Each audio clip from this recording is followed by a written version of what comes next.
welcome to the Save the CFPB uh, live stream broadcast.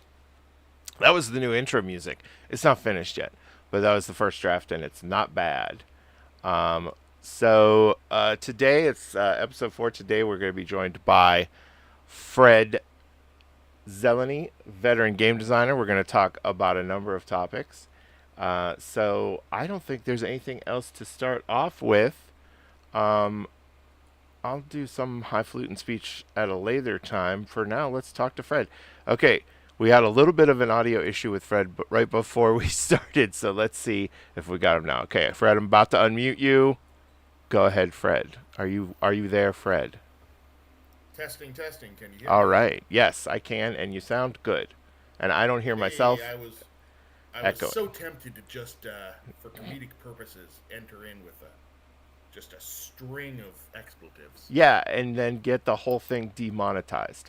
I don't even know Oh yeah. what that means because I'm not a professional streamer, but Are you it's bad are you getting from money from this? what other I Are we don't getting paid? you're not getting paid. I have I don't I think it has to get to a lot of views and likes before any money comes in, and I've already uh guaranteed my fellow coworkers and union members that if the stream goes viral and somehow makes any money, it will be donated to a charity. I have not Oh yeah. chosen that charity, but all right, I'm going to take Rusty off the screen. I'm going to put a little image of Fred up there so it's like he's here with us on video. Uh-huh. Um, it's the video, it's the picture from your Substack. Don't worry. I didn't go into the archives. Okay, so Fred and I met in our freshman year of college. We went to Carnegie Mellon University together. I don't think that's a secret. Um, Literally the first night. yeah, we met literally the first night and really hit it off, and we have been good friends ever since. Um, Fred went off to make video games. I am still in Pittsburgh, as folks know.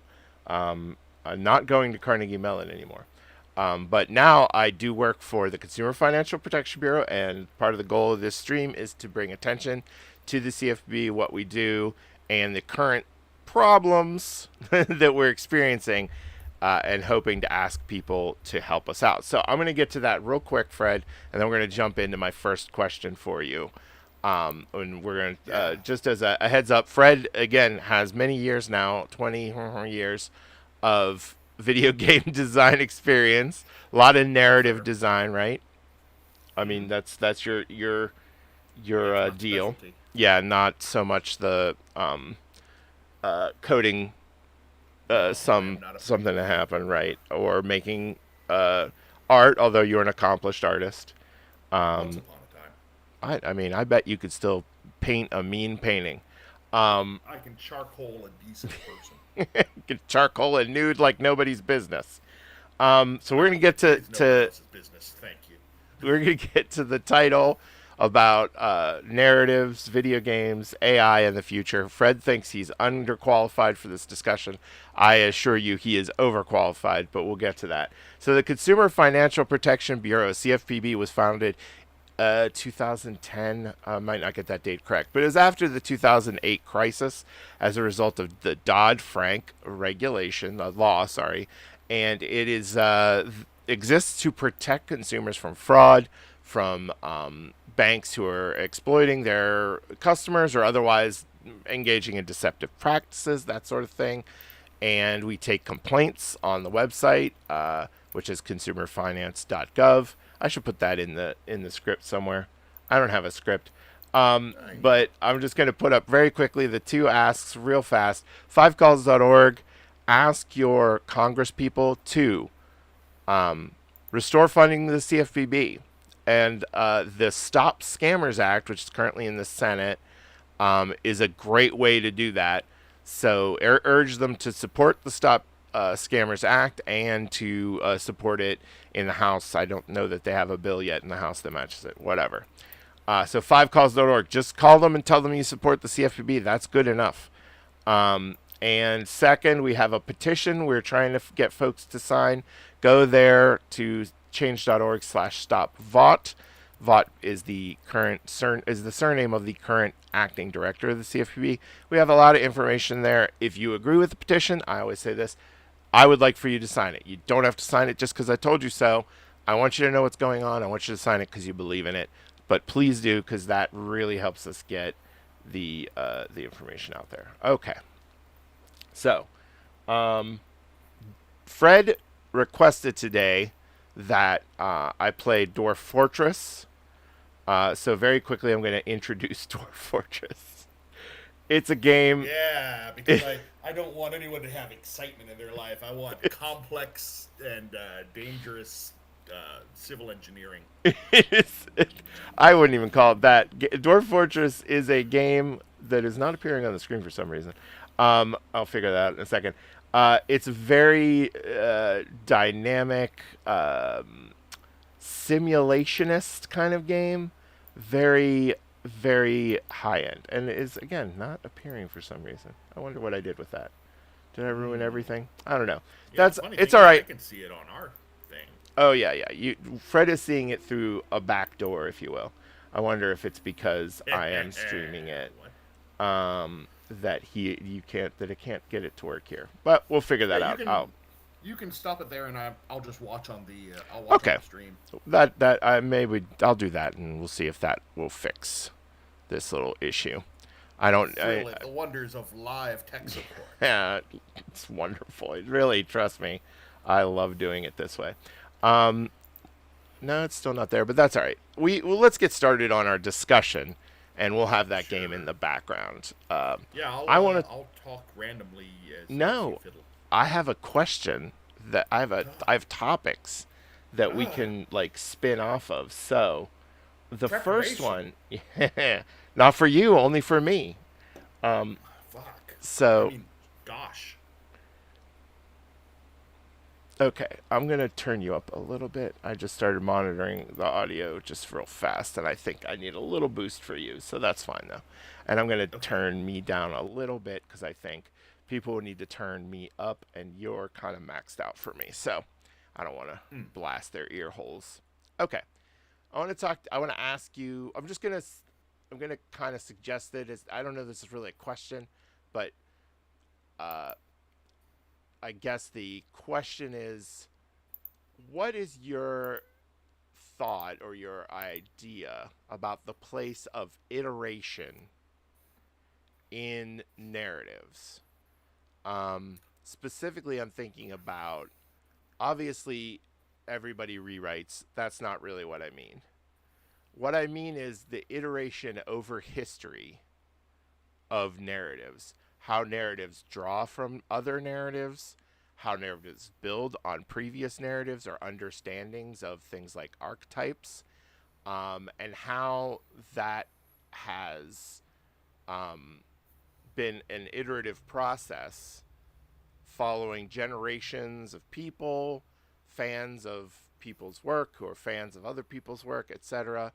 What is your feeling about the place of that in narrative design and storytelling and just how we tell stories in general?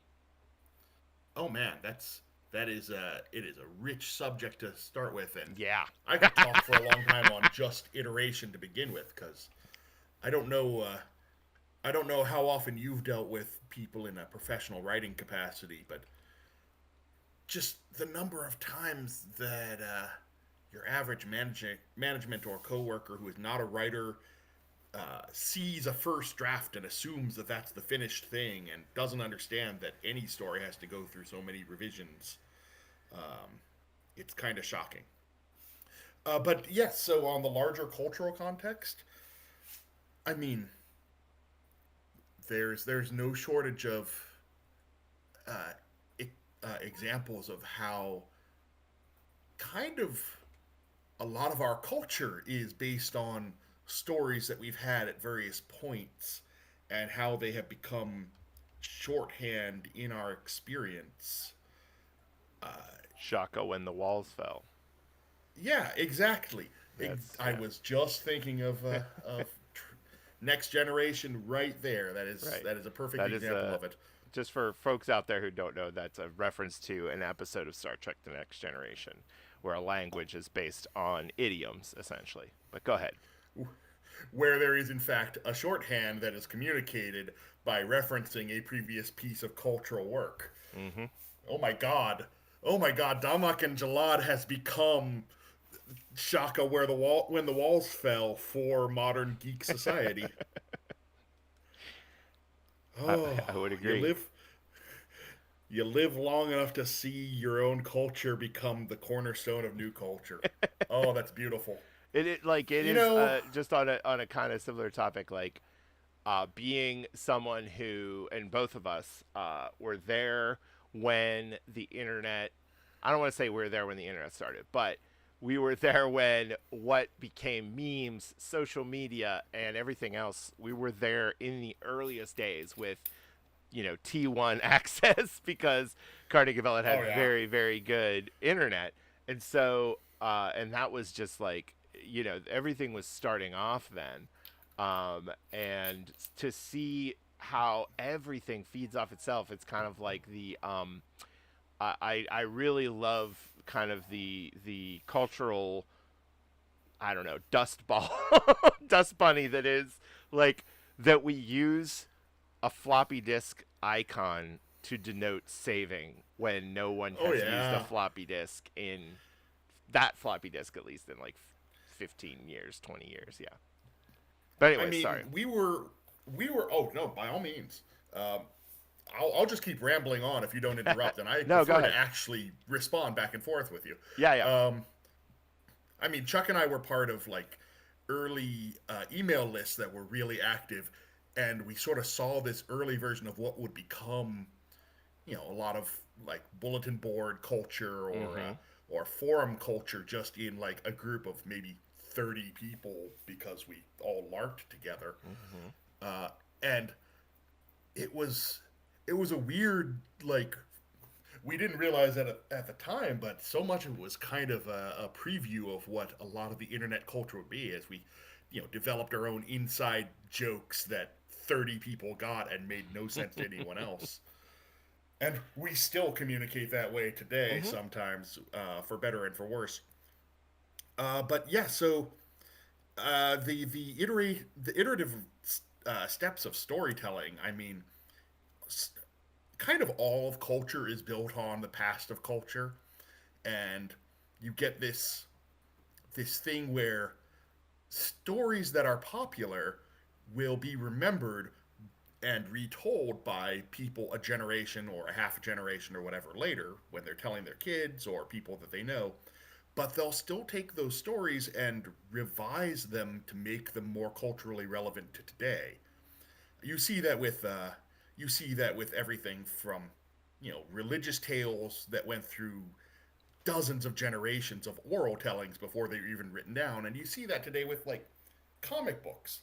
Like Tony Stark, when he came out, was not terribly interesting to the person or to the people that are reading comics now. Like fairly different from the Robert Downey Jr. interpretation we see Mm-hmm. in movies. Yeah, definitely. But Um, I love seeing how that changes over the mm-hmm. course of time. Yeah, as do I. And here's where that all comes together for me is, and this is an interesting question I've had forever. It is about how much we focus on originality when we talk about stories. We focus a lot on is this original or is it derivative, right? And derivative has such a negative connotation in that term. I think Oh yeah. of like this is a weird example, but Weird when examples. when Shocking. episode 6 of uh, Star Wars came out, um, and yeah, sorry. Also, just as a note, Dwarf Fortress is being an absolute jerk. So I don't know. I might have to go into full screen mode with it or something. But anyways, Yeah, or not the fire point. up. If you fire up something else, I don't have my heart set on Dwarf I Fortress. do I'm because I'm it here to talk ties with you. into my topic. Oh, Oh, it's so topical, Fred. It's so topical. co- cohesive synergy Yeah. between The storytelling and conversation and gameplay. synergy. Oh, there's so Oh, much this is my synergy. jam, yo. Anyways, the point being that we strive for this originality. We like originality, and we like our authors to be original. But there is no originality, not really. I mean, everything has to be based on something. Life experiences, experiences Yeah. had someone else had, etc. Um, the this is a much broader topic I'll talk about maybe on some other stream about how the human experience is much more limited than we think because it is impossible for us to imagine that which we cannot imagine. Mm-hmm. We think we can imagine everything, but there's no real proof that we can imagine everything. So you know, anyways. I'm digressing. No, no, no. I we will want talk on that we for an want hour. originality, but everything is somehow based on something else. The unicorn is, does not exist in nature, but it's just a horse with a horn on it. I mean, come on. It's not Yeah. even that far off. A dragon is just a lizard that's really big. We put wings on it, boom. Um, anyways, Mm. where this all ties in for me, and we're talking about AI. We're talking about the current state of what we are calling artificial intelligence, which is really kind of an iterative statistical model. Again, the technical things are not important to what the discussion is. It's an iterative statistical model that essentially produces new random examples of what it has seen before, like Yes. randomized examples of what is seen before that are statistically likely to be something. Well, I'll just say something of meaning, right? Like that's what Yeah. we Broadly train them for, speaking. right? That's what we train them for. Yeah. And when people talk about AI in, let's say, I mean, game development, I already see that as a big controversial topic. I've seen Oh boy. on internets where people have essentially said, "Oh, they're using AI to make this game. Let's not buy this game." Um, oh, they report on using AI and they say, well, we're just doing this one thing. But I already see that pushback in games, which I think is good against you know not hiring artists and just using AI, et cetera, et cetera. But AI is, I mean, it's a word we assign and we have an idea of what it is. But when you look at a game like, I don't know, Dwarf Fortress, um, Dwarf Mm-hmm. Fortress does not have an AI in the current sense of what we're using it. Now, you and I, this is a little bit of a digression, but I think it's important because of we're talking about video games, we're talking about narrative. I'm You in. and I remember an age in maybe the early 2000s Maybe. where saying a game's AI didn't really mean an iterative statistical model of Markov chains, right? It wasn't like what is being done today with high end graphics cards. It was just Oh like yeah. if then, right? People would It say was AI, and they would mean like, oh, the enemies know to take cover before shooting, right, that sort of thing. right. And that would be like brilliant AI, right? Or, I mean, a Mm-hmm. game, I think back to the 90s of the complexity of a game like Baldur's Gate, the first one, not 3, the first Mm. one, or games of its ilk, role playing games of that time, the more they offered as far as options for a player, in a game like Baldur's Gate, they mirrored that with the non player characters. So the enemies often had a lot of the abilities that the players had, which meant Yeah. there were practically infinite things for them to do, where to move, where to attack from, what spell to cast. And we would call that, AI, and we would expect a certain quality. And, I mean, a lot of work went into that. Now, Oh yeah. where we're at today, I mean, and I don't know, there's a side topic of ethics, and I don't know, that's a whole thing that we probably don't have time for. But do you see a relationship in a philosophical sense between how human beings have iterated on stories with archetypes, how, whether it's Greek tragedies or the I don't know, Commedia dell'arte or whatever, how these things have been repeated and repeated and iterated, um, and how um, we might be looking at what an artificial intelligence might be doing for us in the near future. Oh, I mean, absolutely, there are connections to be made there. One of the things, so I've talked with a lot of folks about AI, including a lot of AI boosters, because I used to live in San Francisco and Yeah. have many programmer friends. So, Oh as we man, both that's a do, whole other topic we could talk about sometime. I would love to delve into some of the things you were told there, but not well, today. but it's really funny because as you I've sort of seen various cycles of the Silicon Valley area buzz around certain issues, and I've come to recognize, when there is kind of a script that people are following.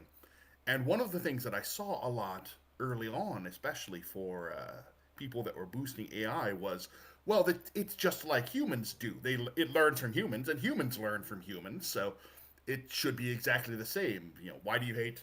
Hey, there's a dwarf fortress. We got it. We got Well, it. so why do you hate art? Because artists learn from other artists, and it's like, Mm-hmm. well, yes and no. It's not just about like learning from other artists. There are a lot of things that go into the art creating process, or really any creative process. Part of that is what you are personally bringing from your experience. Part of that is certainly what you've learned from a lot of other people, but also, I mean, in a lot of ways, we're talking about no one no one becomes a professional artist without being, at least to some degree, a patron of the arts along the way. Like, you don't go to art school without going to people's opening galleries. You don't become a famous artist without making various donations or somehow supporting the artistic community along the way. And if for some reason you do, the artistic community generally responds by treating you like a pariah because you are just extracting from it. Mm-hmm. And a lot of the AI that we have is explicitly extractive from the Mm-hmm. communities where Mm-hmm. it's drawing its material. You said we don't have time to get into the ethics of it. God, I could talk I, about the ethics yeah, of it all day. I think that both But of you're us right. are probably on the same level as far as how fraught they are. And I think that Yeah. both of us probably very much are on the same page when it comes to what I would call human replacement, right? And that's where like I think there's just a role for human beings to decide where they are, what the ethics should be, or what the rules should be, and that's why. I mean, again, we could talk about it for another. Hey, you're welcome to come back to the stream another day, but um, Oh no, talking with you more? Oh, even this would be a yeah, delight. even after we've saved the CFPB, we Yeah, baby. it's um, a good thing to see the pushback in communities of gamers to AI as human replacement. I think, that's an interesting thing, and I know you've probably suffered the slings and arrows of this, is the connection of a Eh. fan community to the developers themselves. And Oh my I God, have think I? that super fans, look, horse armor is not your fault. That's Ahem. we'll do a whole thing on horse armor some other time. But anyways, it's good to see that pushback, and I think that the reason is because I think there's a thing there, which is, think about this, like fans now, especially with the internet, the last 20 some years, have a very deep connection to creators, Oh yeah. and I mean, Well, I mean, a very parasocial relationship with sure. creators. Yeah. Well, has that not always been the case? I think that there's a little bit more, perhaps, of a feeling of accessibility nowadays. But I Yeah, I would, guess you're right. I mean, I think that if you asked Jodie Foster, she would have certain feelings about how parasocial relationships have always been a problem. Um, You make a good point. I Yes. make a good point, but the well, and this era too is an interesting thing, which this is everybody who hears this, I just wanted you to know that you are, by listening to the next thing, you're under contract not to steal it from me. It's mine. And that is that Andy That's how it Warhol works. said in the future, everyone will be famous for 15 minutes. But he was wrong a little bit. The actual truth is, in the future, everyone will be famous to 15 people. Oh, I like that.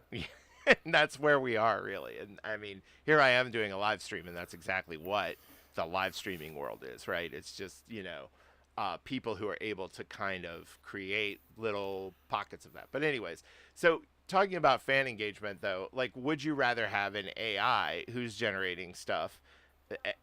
How are you going to engage with them and feel real? I don't think people are going to get what they want out of that. Some people will, and in some instances, it might be very interesting to engage with an AI creator and see what happens. But I think right now, people who have, grown up with real human artists, real human storytellers, real human writers are going to want to know somebody had intent on the other side. Man, and there's a whole Yeah. second topic of like how death of the artist and blah author's intent and everything. Like, honestly, what's interesting to me is that this is, oh my god, this is so head up my Yeah, butt intent. nerdy. Intent is absolutely an area I would love to continue this discussion. Sure, But go because ahead. I think that, there you go with like, can the AI have intent? I mean, current AIs, no, I don't think so. The They're intent is bad at like, that. well, the intent is the person The prompt. Yeah. the prompt, and the person who is chopping and screwing the algorithm. Um, Yeah. but anyways, But no, you were talking about the parasocial relationship with the artist and such. sure. I actually, like, on the death of the artist thing. What I think is interesting is actually that kind of, again, head up my butt, but post-structuralist, postmodern kind of idea of like, well, it doesn't matter what they intended when they wrote it. It's what I feel like it is. I think that has actually, that having come through kind of literary critique and everything and leaked into people's cultural understanding of things, right? Because it's not like everybody's taken a postmodern critique college course, but I think people understand it in a certain way culturally, and I think it's led to an even more, like, I want to say, vicious is a strong word, but an even more intense feeling of that parasocial relationship. I think it's more intense now that people want to know what did they intend and what did they mean, and like, I don't know, but you could ask J.D. Salinger that all day long, and nobody knew where he was, so you couldn't answer. But George R. R. Martin is like, JD Salinger never responds to my he tweets. I'm never so responds to my disappointed. tweets. Um, I would love for JD. I would love to be able to go back in time and get a JD Salinger Twitter account. It's like drill, At basically. But Catcher in anyways, the High. um, it's like Chuck Tingle. He's like the Chuck Tingle of his day. Um, but the George R. R. Martin is out there answering questions constantly, but not actually really like telling you the secrets that you want to know, quote unquote. And it's a whole other interesting parasocial relationship of like, wow. I mean, that gets so crazy too. That get that, again, we're going away from my topic, but man, the idea of like the TV show of Game of Thrones and how people's reactions could have changed how George R. R. Martin thinks about how he wants to tell the story. Whew. Mm-hmm. We will And we how they will did, yeah. yeah, we will put that off and we'll get back to the main topic. And here's how I'm going to I mean, if you reset and want get to. back to the main Yeah. topic. And that is to Okay, resetting. ask people real fast again. At this rate, this is going to be a 7-hour stream. So once you fall asleep, that's, let me know. Fivecalls.org. Please go there. Tell your senators and representative to support the CFPB fund the CFPB fully so that we can be the cop on the beat, protect financial markets like mortgages, car loans, student loans, payday lenders, and those sorts of things. We have returned $22 billion plus to consumers in the last, I want to say 12 years, might be 13, might be 14 at this point. I'm old, but that is incredible. I think it's 200 million Americans have benefited from that, and I mean the money does not come from taxpayers to fund the CFPB. It comes from the Federal Reserve, so it's not taxpayer money, and we make. I think we return $2 and something to consumers for every dollar we spend. It is the model of government efficiency, the very best. So, support the CFPB, call your congresspeople, tell them to pass the Stop Scammers Act, and yeah, fivecalls.org. They will direct you how to do all that. And then we have a petition at change.org/stopvote. So please go check that out. And VOUGHT. just Vote. just like just like the corporation in The Boys, spelled exactly the same. But not like the Voight-Kampff test. That's different. No, I think it's VOIT for Voight-Kampff tests. But anyways, Yeah. This is so now we can reset about narrative. STOPVOUGHT. Yeah, I've never taken I one. want to take I want to take a moment and talk about how great the CFPB is. Okay, Thank go for you. I mean, as somebody who works in game design, like it's really easy for me to look at systems and see how they should be better and like see how current systems are abused and broken. And the Consumer Finance Protection Bureau is so has in a short time since it was made has been so effective at fighting back against big corporations that have been just abusing these systems and scamming normal Americans out of their money. Mm-hmm. Everything from these payday lender nonsense to big companies committing what is the proper term for it? Payroll fraud. Yeah, that happens. I don't know if that might be the FTC that goes into that, but It certainly might be, yeah. big banks have done things like create accounts without people's permission. Oh God, yeah. And things Wells like Fargo that. had an entire scam where it was Yeah. creating fake accounts under people's names and then Yep. charging people. Yeah. And Yeah. CFPB was there to make sure that people got their money back and make sure that the Wells Fargo paid for it. And that's the sort of thing that pays for CFPB. Like this is not in any sort of way a wasteful government agency. This is the ideal of what you want government to do for you. So One of the cooler things that the CFP has also done that I enjoy that people don't really even think about is and you might not really see this, Fred, but when people get monthly statements from credit card companies or when they get the terms and conditions of a credit card. We did a lot of design work. I say, but designers I know who worked at the CFPB did a lot of graphic design, more like user focused kind of. I guess really text design and stuff, just to make those more readable, to make the important parts stand out, to make it so oh that yeah, so that they that yeah, like so it little wasn't things all weren't hidden to hidden in the confuse fine you. print. Right, they made rules about how. I mean, this is boring stuff, but I think it has an impact. Just rules about how big certain text had to be and how visible compared to the rest of the page. And I think that little things like that actually really help. And consumer finance is really an area, and we'll get back to fun topics in a second. But I think consumer This is finance is a fun. fun topic. But consumer finance is really an area where I do not expect people to understand how it works. It is complicated and insane. And so, I mean, if a person doesn't really get how compounding interest looks like, I don't blame them. Math is not everybody's first thing, and it's not immediately cognizant to most people. And so many people, especially the people who need protected the most, have bigger things to worry about. And it's they're getting assaulted at every turn, and that's why I've mentioned this before on the stream. Like it's really sucks that senior citizens and veterans and military families are the ones who get hit the most. And we have special Mm-hmm. offices to protect those folks, and that should not be the way it is. But thank goodness we do have those offices. But anyways, yeah. So thank you very much for your kind words, Fred. I really appreciate it. I'm very proud of the work I've done. Also, I should have mentioned at the top, but I'll mention it now. I'm speaking in my personal capacity as a citizen and a consumer, not in my official capacity as an employee of the CFPB, nor as a member, or certainly I don't represent the union NTEU 335 in any way, shape, or form. Speaking just for me. Fred is speaking just for him. And he's Yes, in I will. I Sweden should. I right should now. similarly say I do not speak on behalf of my company that I work at. I'm Yeah. not even going to mention which company I'm working at. I am part of a union, but I'm also not speaking as part of them. And you Go aren't Unionen in speaking. Sweden.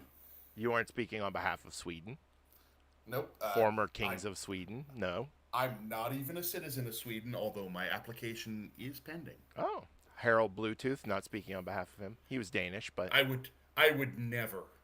all right.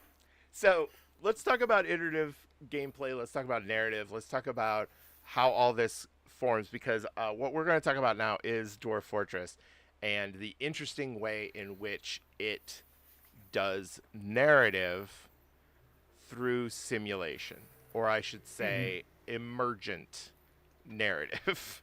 um, so what we're gonna do is this. We'll talk about something, but I'm just gonna create a regular Yeah, old yeah. world. Get it This started. is Fire it up. this is how Dwarf Fortress game starts. So this is gonna be part kind of like talking about Dwarf Fortress, which is a very unique gaming experience.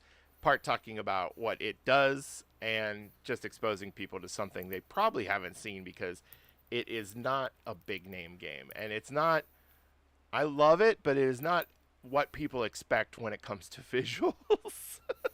So most people want like are expecting like a 3D world, and Dwarf Fortress is spending so much of its resources simulating whether a dwarf likes blueberries or not, that it does not have the time left to have pretty graphics. I But will say the yeah, go ahead. graphics have deeply improved since the early days. Mm-hmm. I'll because I write a game blog and I get nerdy about attributing things. The original game was made by Tarn and Zach And Adams, and still is, still is. and still is, Mm-hmm. yes. But they were developing it on their own for what 15 years individually. Like Easily they that, maybe just longer. they slowly add stuff on, and like people who had gotten it for what I think it was $10 originally from their website would occasionally get an email saying, "Oh, we've updated this, and now we're properly modeling with when dwarves injure their hands," or thoughts about foxes and so Yeah, forth. And yeah, it's just yeah. like, okay, but for a long time this was all ASCII art, Uh huh. and it wasn't until Kit Fox Games being excellent indie developers, founded by Tanya X Short, Jungwoo Kim, Zin Ran Liu, and Mike Ditchburn, who have a lot of experience in procedural and generative stories like this, ended up working with them to make a full published version. And I believe what originally got the Adams brothers to decide to make an official published version was because they needed health care. Yeah, that was absolutely it. I mean, they were skating by on donations, and I mean, they just age catches up with everybody. And my understanding is it was basically like, we are going to need real health care, and yeah. But the good news was that they made millions of dollars on launch, Oh yeah, no. and When so it finally came out, it was a yeah. big. I mean, there were so many. I bought it again, so yeah. Yeah, I mean, yeah, I donated them in the past, and I bought it when it came out. I mean, this is a very nice version. Kit Fox, it was really nice that Kit Fox came along and added resources to get them here, and it really does feel like, I mean, these stories of Yeah, buyouts absolutely. can go so nightmarishly, but it really does sound like Kit Fox really has their heart in it. That it's the Adams brothers are really doing well because of this, and that, I mean, the whole game is doing well because of this. Lots of things that have been put off for years and years are in the game now. I want to also just going to add that when if you are going to play Dwarf Fortress, I highly recommend DF Hack. It is a mod for Dwarf Fortress. It can also be installed on Steam, and it is. I mean, there's a lot of it where you could just cheat certain things in the game, but it also just fixes a lot of problems. They do their own kind of bug fixes in DF Hack that you can opt into sometimes if you want just kind of certain play styles or things to be different than what you might, what might be the default.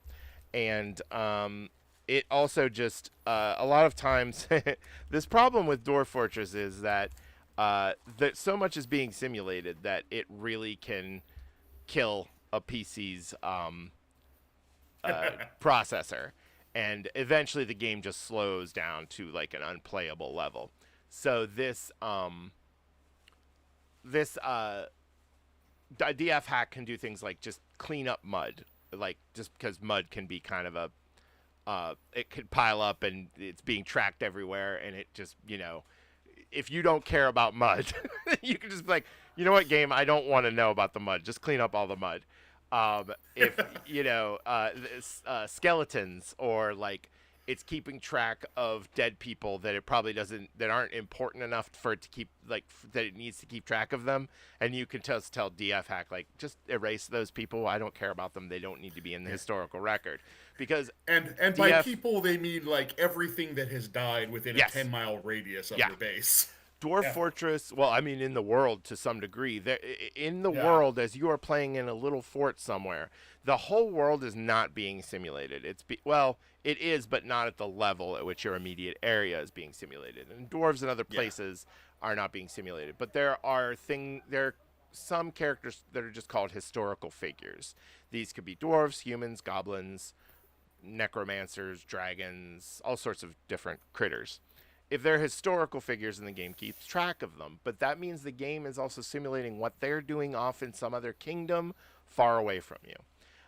So the first thing you do in Dwarf Factory, this is the map of the world, and I think that's visually understandable to everybody. So the first thing you do is find a place for your new fortress. You're going to get 7 dwarves to form a new fortress, and the dwarves are created randomly and stuff. So I'm just going to look around, but we can keep talking about other stuff while we get that started, and I start looking for a place. Um, the thing about Dwarf Fortress, and when I talk about iteration and kind of how, even, I mean, AIs will generate stories like that. They may not be great at it right now, but if somebody focuses on that as their goal for an algorithm and a data set, they will get to the point where AIs tell very believable, complex stories that feel pretty real. Um, Oh, sure, Obviously, yeah. there will be things that don't feel real, but so there will be. I think there will be problems for a number of years still where we will not really accept AI. Well, you'll be able to read that stuff and it won't pass the Turing test. At a certain point, you'll say like, this doesn't feel right. Like this doesn't compute, and people will be able to still know that something is AI generated. But um, as a contrast, I think, but in kind of the same vein, Dwarf Fortress generates stories just because random things happen due to all the simulation. What's this? This is a Oh yeah. human hamlet. No, I don't want to live next to that close to the humans. I like to hang out near some goblins, I because mean, so do I, but what about in the game? in the game also, because the goblins bring they do not like dwarves, so they will attack you, and they bring metal when they attack you in the form of like spears and stuff, and then you melt In my that metal experience, down. goblins do bring the metal, yeah. Yeah, and then you melt that metal down and you make your own stuff out of it. So that's why I like Oh, to that camp. might be a good place there. There's a Near bunch of the dwarves near that. here. That's a Yeah, dwarf well, fortress. Yeah, that proves this it is a is a whole good place, yeah. dwarven, yeah, it's a dwarven kingdom there. So they'll What's trade what's with that me. little place there? This That is are those elves? No, the little place you were just by, to the this east. is more dwarves. East. East. Oh, these are all dwarves. Dwarves.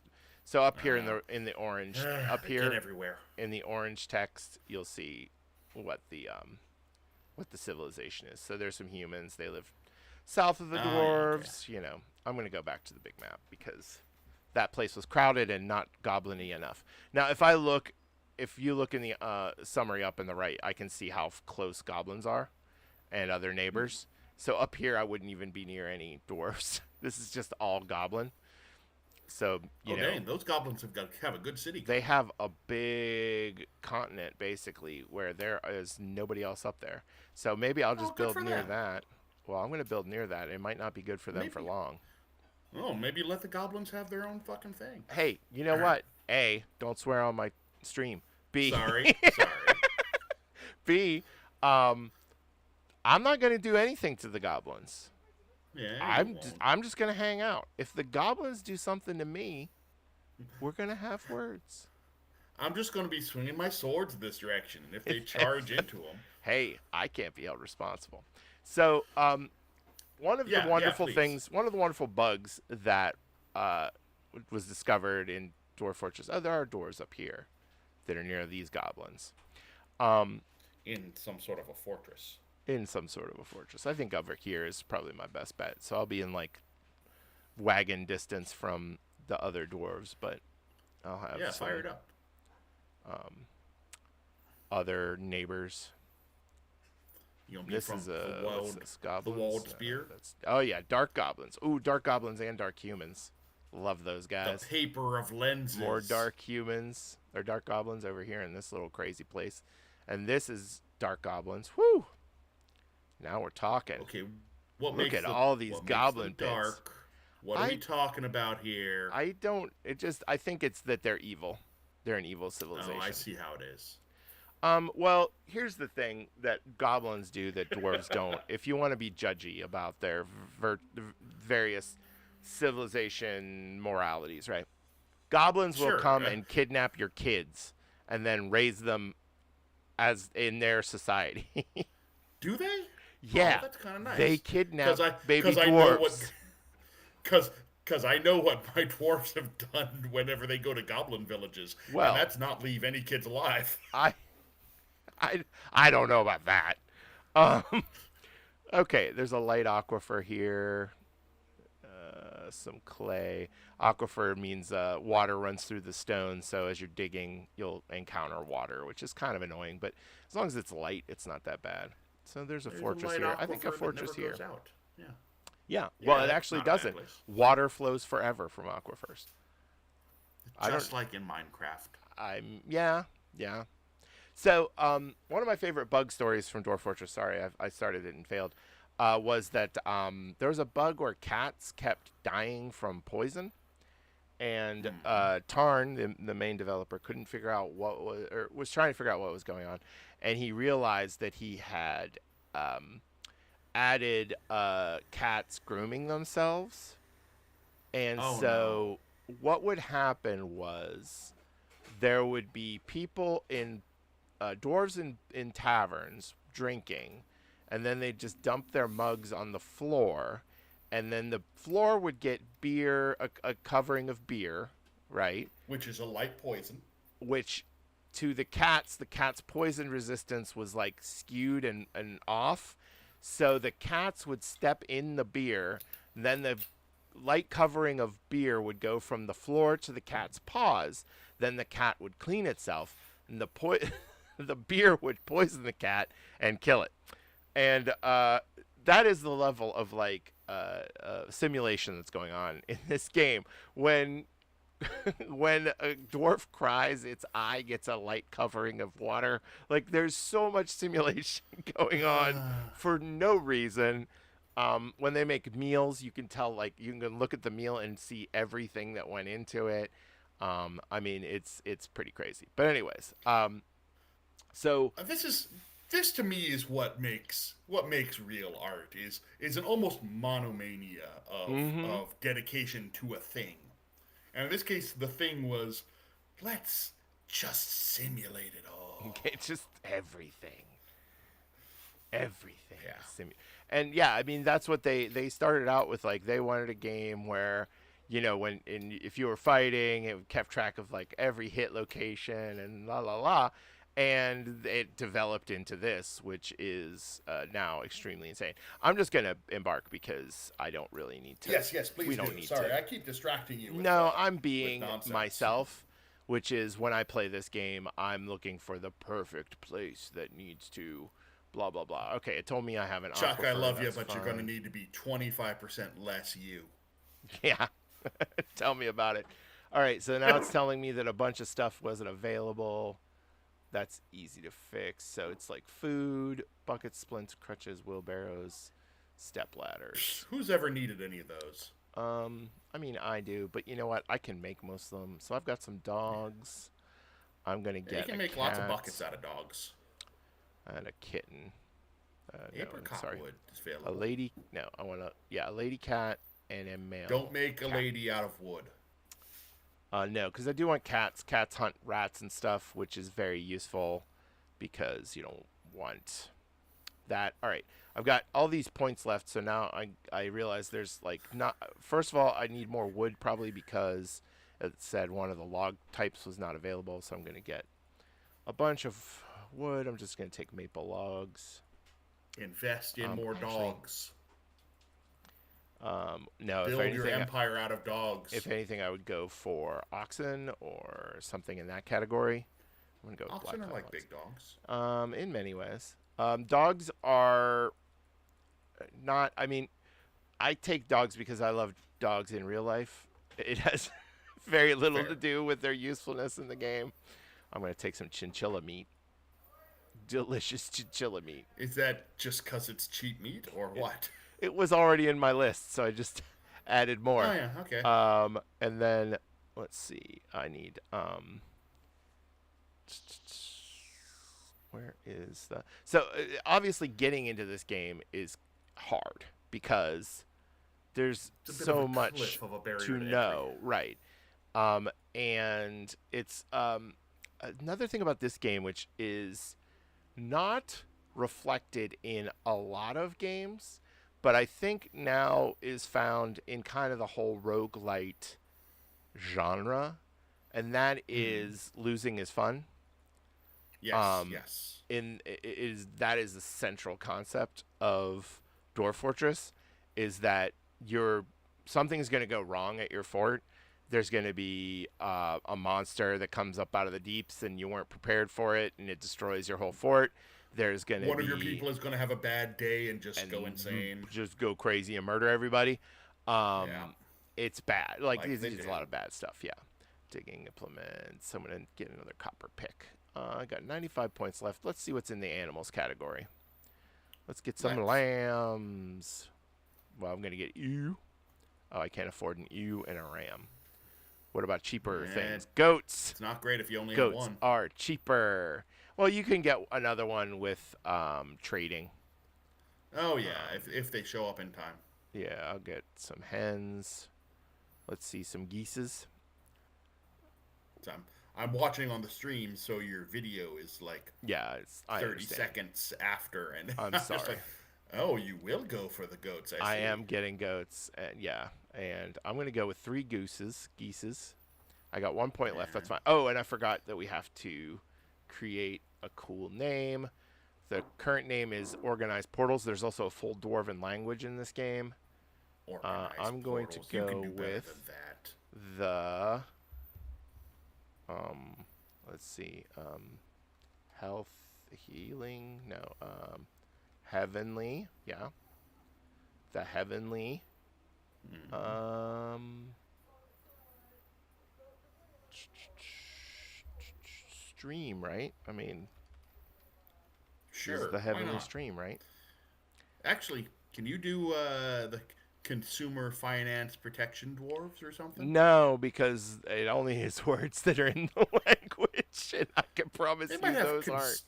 they might have consumer. Well, They're dwarves. the symbol of the fort will be a dwarf or the group. Sorry, this is the symbol of the group that's taking over the fort.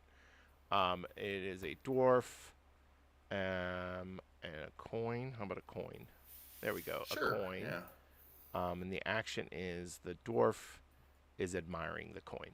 Then see what we can do with this image is it can be used in statues and things. So we can be Oh like, yeah. um, Oh nice. yeah, this is. Did I fail to rename the group? No, it's the Heavenly Stream. Okay. The fort name is money. We could maybe money. Cash isn't a word that's going to be in there. Coin, Protection. treasure, Maybe a coin and a treasure, shield. treasure, Oh, treasure. and then we'll go with maybe like guard or shield. Treasure. Guard, guard, treasure guard is the name of the Yeah, settlements. treasure guard. Yeah, the castle of treasure guard, the fortress of treasure guard, and 1 point remains. That's fine. So now we're gonna prepare the map and the actual game starts. Anyways, um, we were talking about some really cool, serious, deep thought stuff, and then all of a sudden I got Dwarf Fortress working, and I we mean, we just stopped. went through the The equivalent of character creation, and honestly, that was what, a half hour of character creation. That's short as far as I go for It's true. RPGs. The battery ran out on my mouse, so I need to Oh plug it in. no. So while I find a USB cord to plug it in, you can talk about my next the next point on my narrative thing. Hold on. I'll go back to Oh, that window and look. Oh, yeah. This goes into what we're talking about with iterations. And I was interested in your take on this. I hear a lot of people complaining about how movies, especially, are just franchises and reboots, blah, blah, blah. And oh yeah. like, oh, it's all Star Wars or it's this again or whatever. I think that that is only because well, I mean, I think first of all, it's about accessibility. When you talk about traditional storytelling in history, it would have been the same stories over and over again, and people liked that and they wanted that.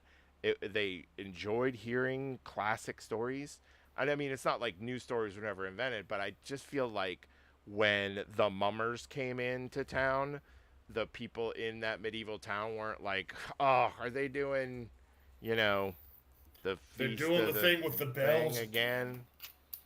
Yeah, They're probably yeah. like, "Yay! Anything to take us away from the doldrum of an agricultural life."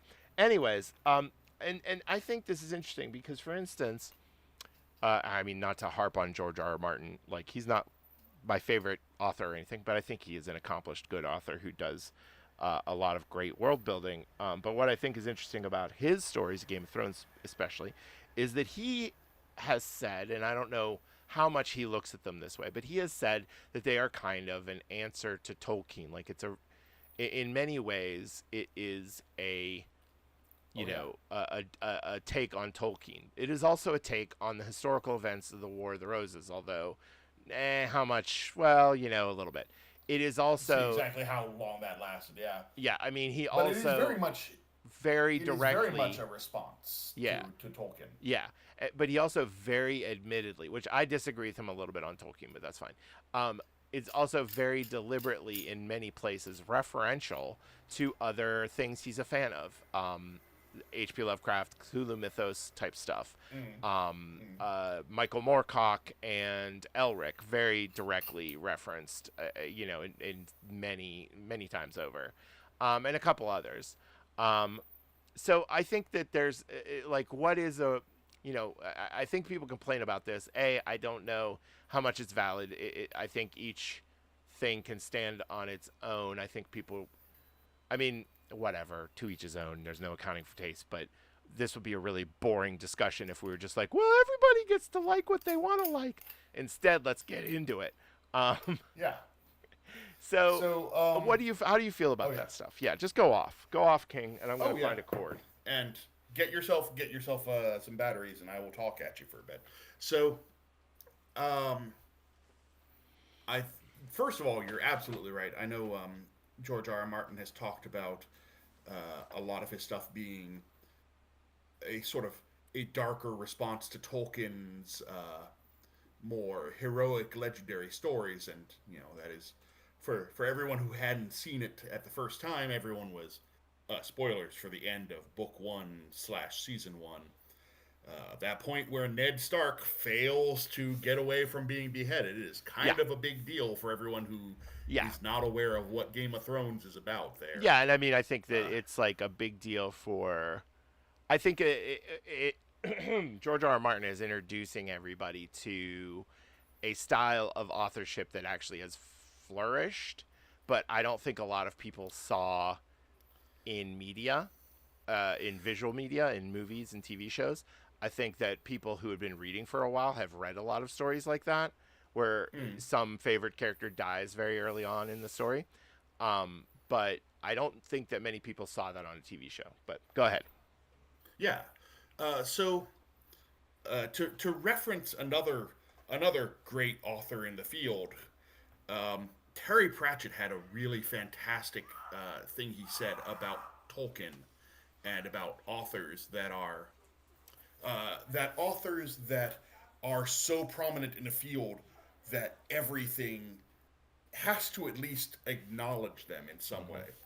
He compared J.R.R. Tolkien in fantasy to Mount Fuji in Japanese illustration, and he said every certainly for at least a particular era, every illustration of landscape in Japan had Mount Fuji in it somewhere.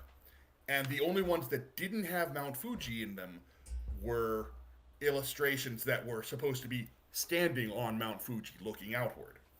So in a way, there's an entire generation or multiple generations that of fantasy authors that have to at least in some way acknowledge Tolkien's contribution to the field, even if they are, deliberately going away from him. This goes back to the whole, culture building on culture in the past. It also ties in really nicely to you see these waves of responses to previous generations across all sorts of arts, really across all sorts of thought in culture. Yeah, I The mean, big example that I always point to there is modernism to mm-hmm. postmodernism to now metamodernism.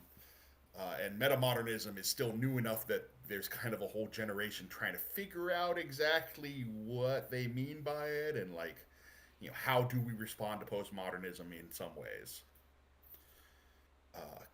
And Yeah, I think that that's like yeah. having studied philosophy, I mean, philosophy is just one generation responding to the previous generation, like over Oh and yeah. over and over again. I mean, it's the necessity of it. The part I disagree with George about when it comes to Tolkien is that he says that evil is externalized in the form of Morgoth and Sauron, and I don't think that's necessarily true. I mean, I think that Morgoth and Sauron, Morgoth like being first, and hey, if you're not a big enough nerd to know about deep, deep Lord of the Rings stuff, sorry, but Morgoth Yeah, is sorry, my like Silmarillion lore is not quite up where it should be, but the rest of it is pretty good. Morgoth is like you know, is a discordant note in a symphony kind of thing, and but he's seeking to usurp kind of power. Sauron is very similarly like resentful and seeks to usurp power. But when you get down to like the human level, you still have a lot of people who, I mean, the ring is, I think, a symbol. So when someone is tempted by the ring, it's not because Morgoth birthed evil and thus Sauron, you know, created the rings and they were evil and thus, you know, Yeah, the ring didn't bring it's evil. what the hell's his name? um, Aragorn, Isildur, didn't keep the ring because of Morgoth. Isildur kept the ring because of selfishness, right? And Yeah. you know, the Yeah, the ring very, very much is responding to the potential evil within you, I feel. I mean, in a lot, yeah, yeah. I mean, it's not that the ring is malevolent, but it is not attracted to the benevolent. Like it, I believe, would prefer to avoid the benevolent. It does not probably enjoy being in the possession of Frodo and Bilbo, because they are resistant to it. And I, the Because as we all know, hobbits are just better people than the rest well, of us, and you I can see think that that in the fact that they have second breakfast.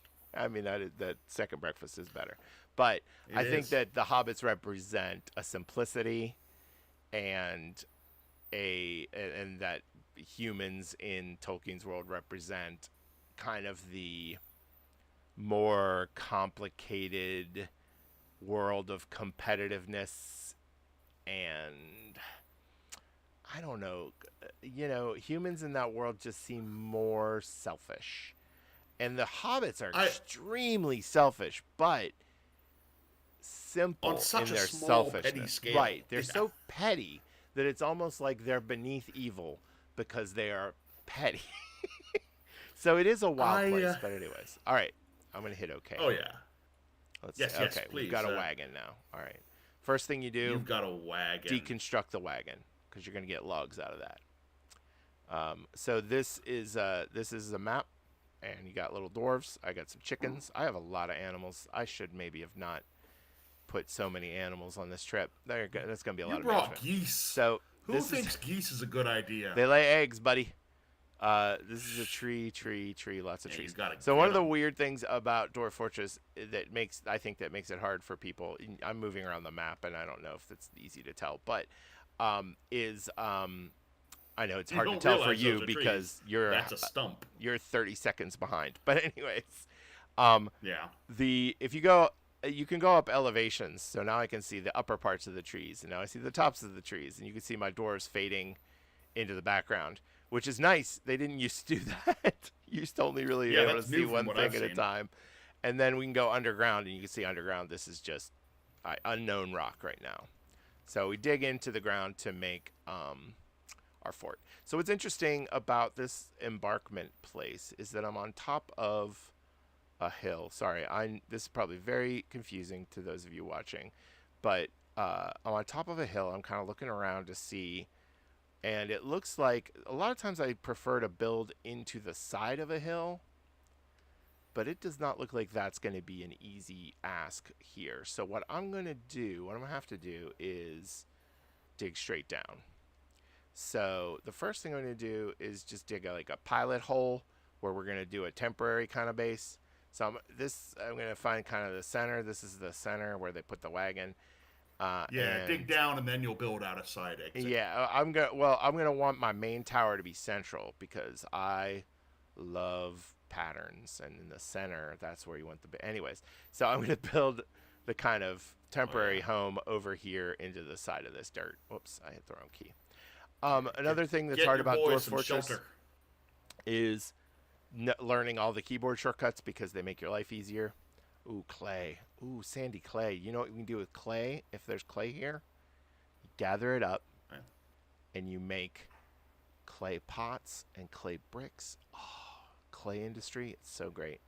Okay, anyways, we're gonna dig in right Somebody's here. gonna have a So brick I'm tower. mining into here, so you can see the mining that's designated for mining. Everything you do in Dwarf Fortress, the dwarves have to agree to it. So I'm gonna dig out that area, then I'm gonna dig out some more, and I'm leaving a little space, this little uh, entry tunnel because I want to be able to put a door, maybe a trap to protect the dwarves from, if goblins aren't going to come this soon because probably don't even know I'm here. But even like there's a bird, a Kea, real bird.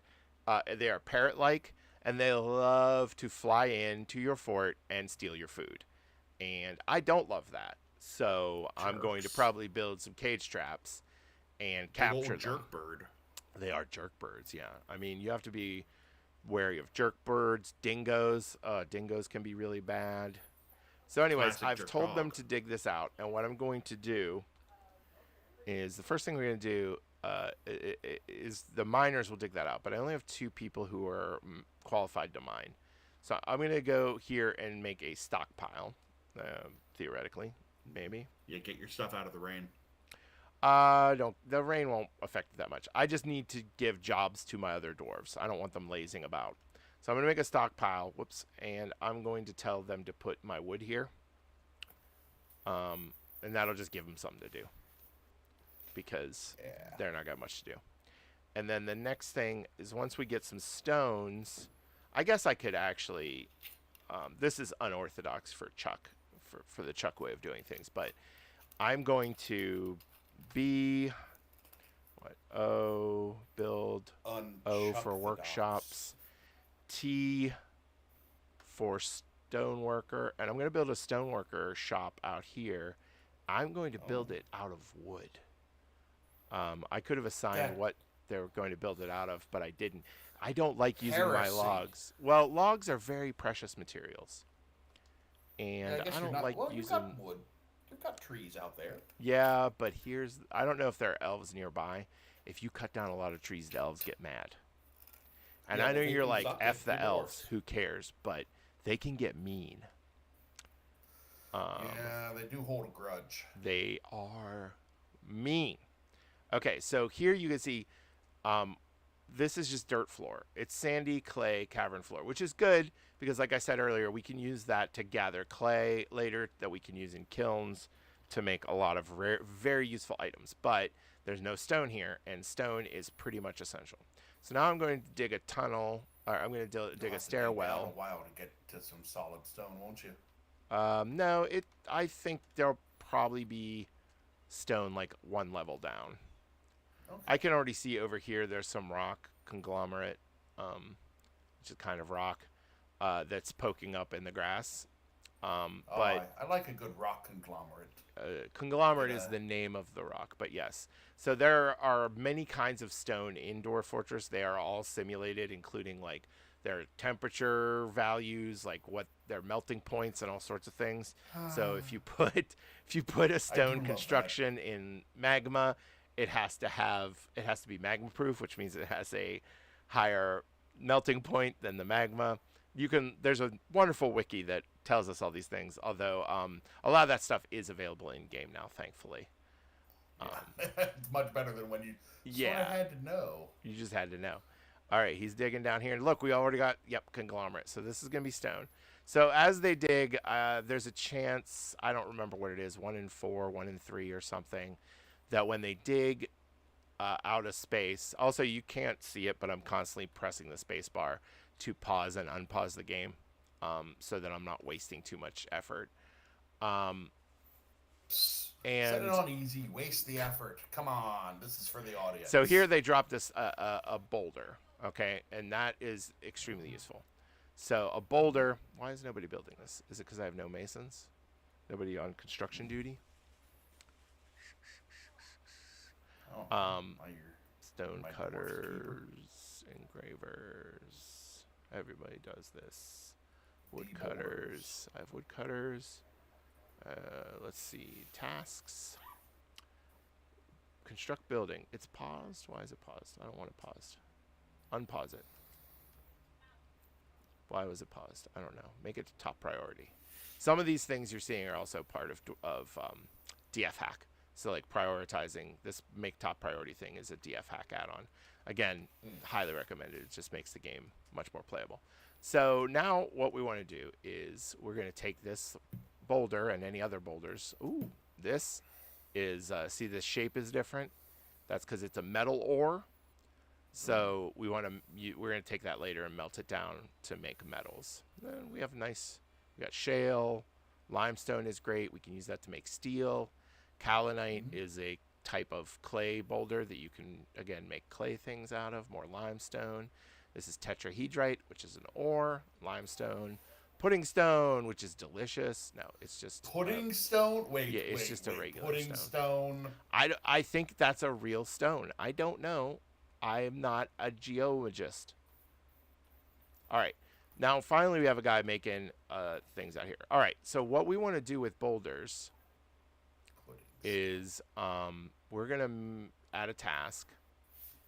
Okay, wait. Why are you? What kind of weird? I don't know what that is. What is this? Item waiting for a boulder. Okay. Now, I don't. What is. This window is in an annoying place. I think I can move it, but I'll do that another time. This window has changed and it's being annoying. Make rock blocks. Okay. That's going to probably take that conglomerate block and make it into conglomerate boulder and make it into blocks. So the fun part is this dwarf's going to go get that boulder. He's going to carry it. It's heavy, so he's going to slowly carry it. Here he goes. Go. We can see his name. It's Risen Thobogast. We'll name him to Mojo Ryzen. Thobogast. He's a stoneworker. He's 87. We can see he's got a friend. He's got a couple friends. He's not married. Has no kids. Let's see. We can look at his personality. He has great kinesthetic sense. He doesn't mind wearing something special now and again. He tends to be passive in discussions. He does not easily fall in love and rarely develops positive sentiments. Well, that's a thing.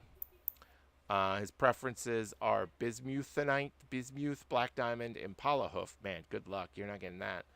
Osprey bone. Pff, where am I going to find that? Water buffaloes for their water wallowing. From ospreys. Yeah, well, I don't.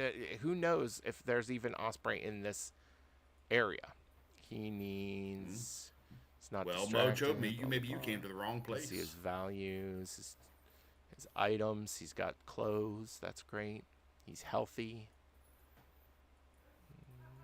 He's not had any wounds, which I know because the game just started. I like that he likes bleak horrors for their macabre ways. He does like bleak horrors for their macabre ways. And he was annoyed when he was caught in the rain, so that's great. But he's going to carry that boulder. The boulder's heavy. It slows him down. It slows everything down because boulders are heavy.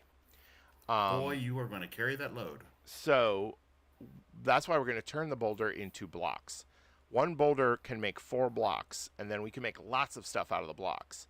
So not only is it more efficient to make blocks, they weigh less, which means when your dwarves are carrying them to jobs, it becomes more efficient and blah, blah, blah. So really you want these stoneworker workshops close to where there's tons of stone.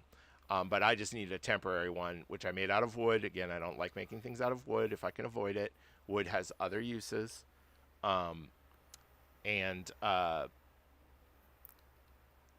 You can worry about that efficiency another time. But instead of using boulders to build walls and stuff, we're going to use blocks, much more efficient. It takes time, but it also improves your dwarves' masonry skill, and who doesn't want that? So I'm going to make another stockpile here, and this stockpile is going to be I'm going to customize it. It's going to be everything except...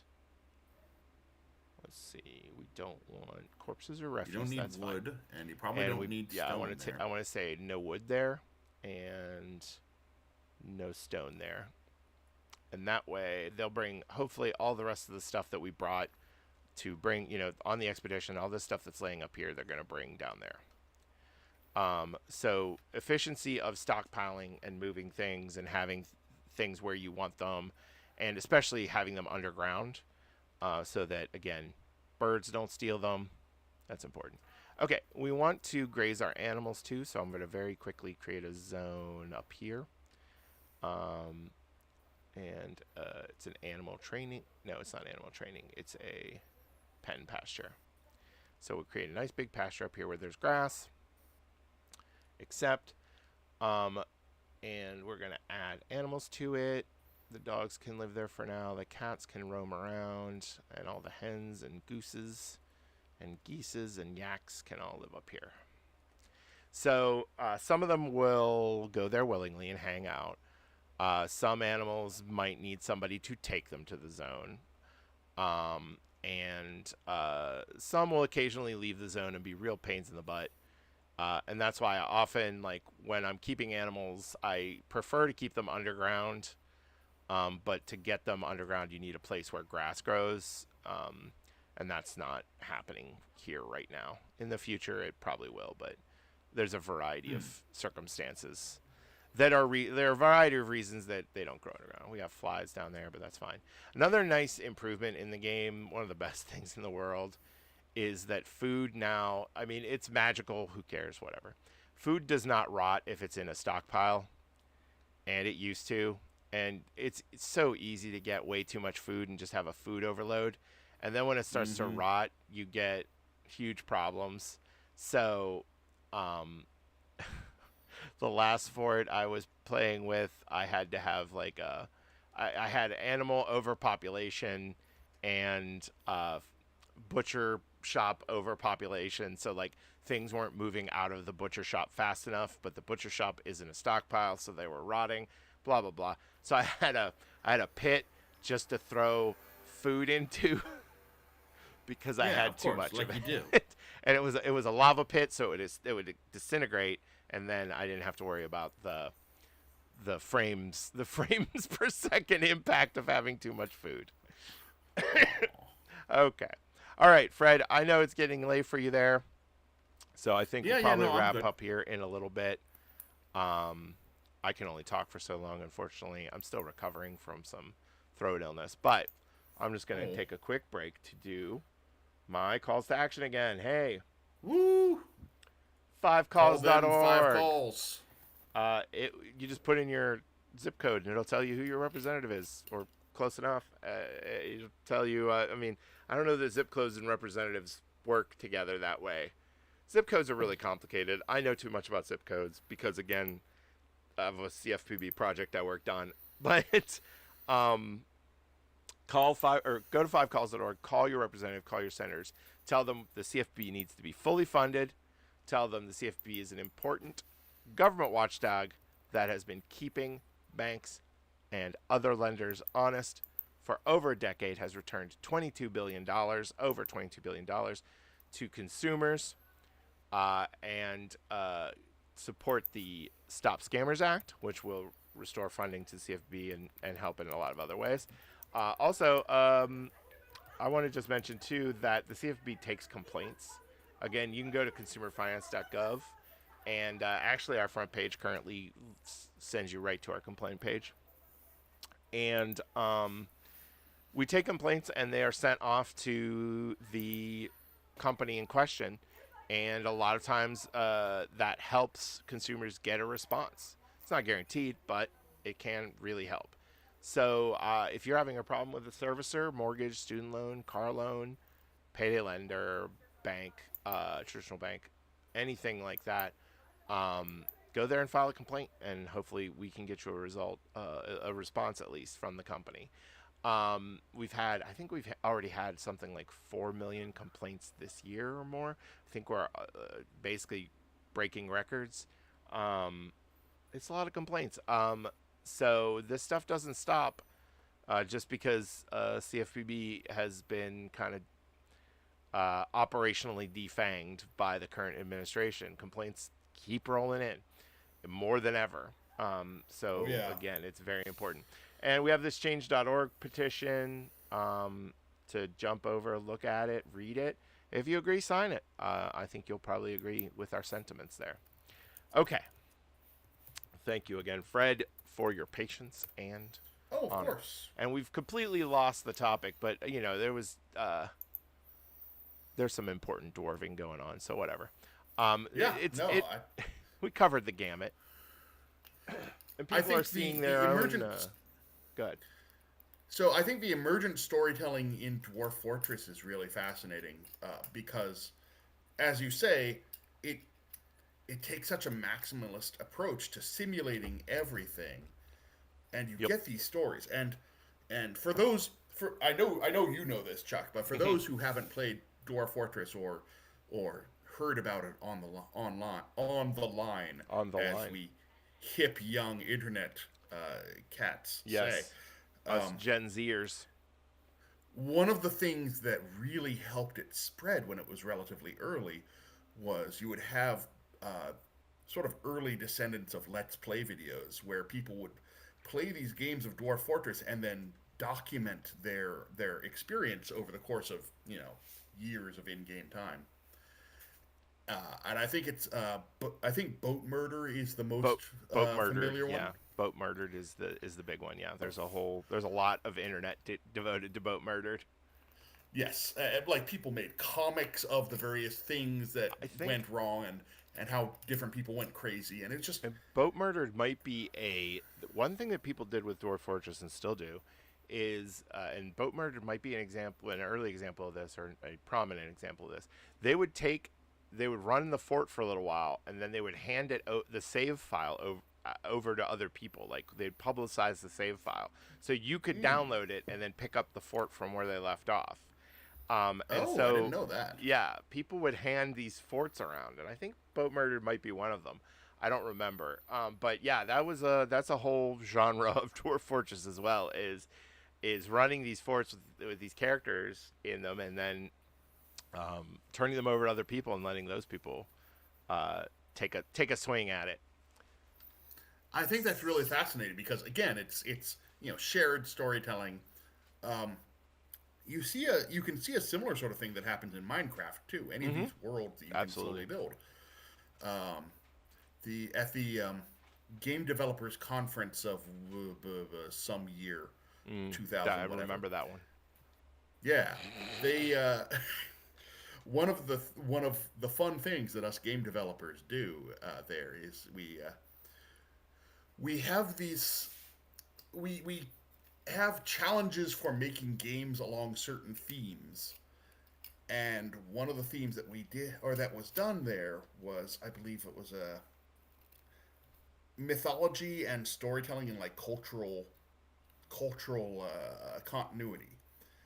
And I think it was Jonathan Blow who, say what you want about him, has some good game design instincts. I can't say anything about him because I don't know anything about him, but I trust that is He a did name that people will know. a very specific sort of nerd might know it. He did. You know him better by having done Braid, Oh, okay. Yes, yes. All right. Yeah, I've. and by saying he did Braid, that really means he was the main designer on it. Mhm. There were artists who did not get as much credit as him, Yeah, yeah. and I've heard some complaints about the process there. Yeah. making games is complicated and it's Yeah. hard, and I people are mean, not always attributed for all their work. right. Like I mean, when it comes to Vampire Survivors, Balatro, a couple of games like that, where Yeah, it's like one person. There's a lot of like internet yeah. scuttlebutt about it, about like, oh, this person built this game by themselves. It's like, no, no, I didn't. I think Very what few Board things are Ape really does, built by right? one person anymore. Board Ape, I think, right? He's the one. Did but at various points hired other people's to help. Ah, okay. But yeah, it's games are so freaking complicated. Especially Um, now. I mean, the insanity of the AAA game is another topic I'd love to talk to you about sometime. Just about its oh place man, in the universe, because you're gonna have to have a stream that you demonetize to begin with because I'm not for the going through that swears. without swearing.